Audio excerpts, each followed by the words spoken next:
Hey, what's up, lightboltjoe here. Today we are going to discuss the brand new 2021 Disney Plus original series, Falcon and the Winter Soldier. This is 6 episodes long.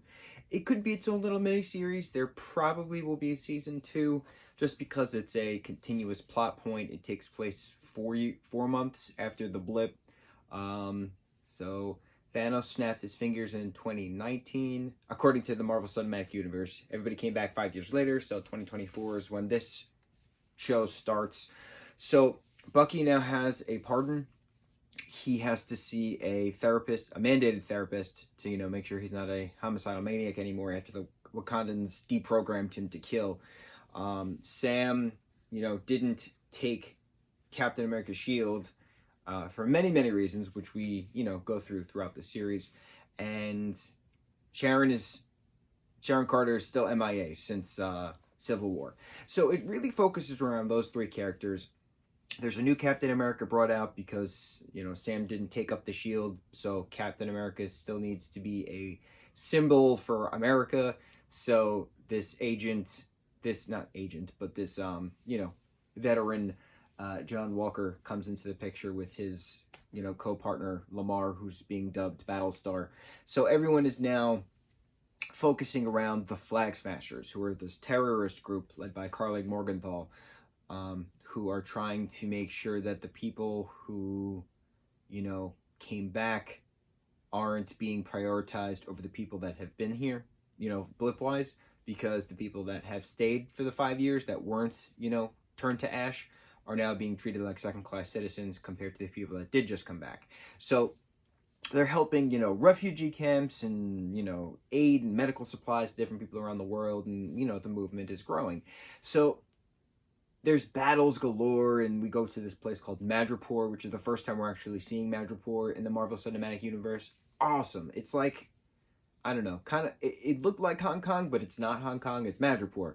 So we know that the power broker of Madripoor, runs Madripoor and has a scientist who created a super soldier serum.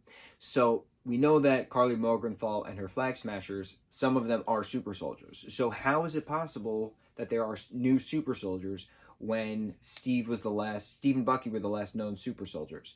So it turns out that there was a black super soldier via the 1950s Korean War that Bucky had fought back, in Guan something, and his name's Isaiah Bradley, and Isaiah Bradley was a successful super soldier serumed individual who had got a different dose derived from the original dose that Steve Rogers took, but because he's a black man in America, there's no way in hell he would ever be public about it. They would make him be public about it. So they had tried to kill him and his entire POW camp, in Korea, and he fought to make sure his brother survived, but then he was thrown in jail for treasonous reasons. But then they experimented on him for 30 years, and then he was eventually declared dead, even though he's still alive in Delaware. So Sam is trying to figure out what to do with himself, as Bucky's trying to figure out what to do with himself, because John Walker's going crazy. Lamar gets killed. He's demoted then of Captain America. He's then just a regular agent, and then this random woman comes around declaring that he's a U.S. agent. But Bucky and Sam are trying to figure out their place in this new post-Thanos world. So Bucky's dealing with his emotions. He's actually seeing a therapist. He hates seeing the therapist, but he's seeing the therapist. He and Sam break Zemo out of prison. They get help from Sharon and Madripoor, and she's been in Madripoor this entire time. It's very interesting having all of these different characters come together when we never thought we'd see them again come together, but then here they are come together. So then it's a matter of Sam trying to figure out if he should take the shield and be the next Captain America as a black man in America, because it's a new modern age, it's a modern time, people think differently, there's still hate, and he's still going to receive hate, but there needs to be new representation. There's no more blonde hair, blue-eyed, Captain America. Steve is gone. It's time to move forward. So there's a lot of back and forth inner turmoil for Sam, and then realizing he should take the Captain America mantle, so he's training for it.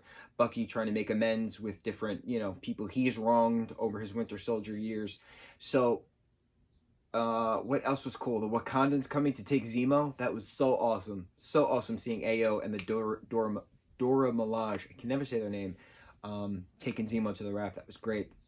And then Sam and Carly fighting at the very end in New York City, and Sharon being revealed as the power broker, and Carly shooting Sharon, and Sharon shooting Carly, and Sharon then getting pardoned and now working as a double agent to still be the power broker of Madripoor, but also work within the U.S. military again with the full pardon. So she's going to be selling,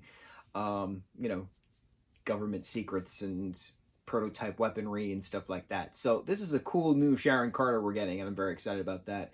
Bucky flirting with Sam's sister. We get a lot of Sam's family in this film as well, in this show. That's the thing. This is a 6-hour-long movie. It's not. It's broken into 6 parts, but it loses its momentum when you have to wait a week to week to week. It's different with WandaVision because that was filmed like a TV show.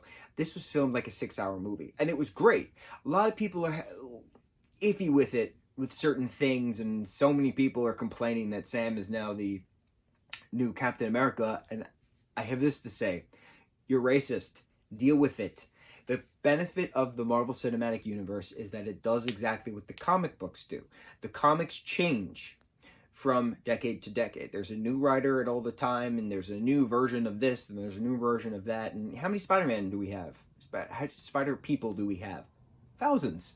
It's all about change. It's all about change. We have Miss Marvel coming out soon, right? That's another TV series coming out from Disney Plus next year, I think, 2 years from now. That's about the first Muslim Marvel character, right? So it's all about change. It's all about adaptation. It's all about representation of the now, moving to the future.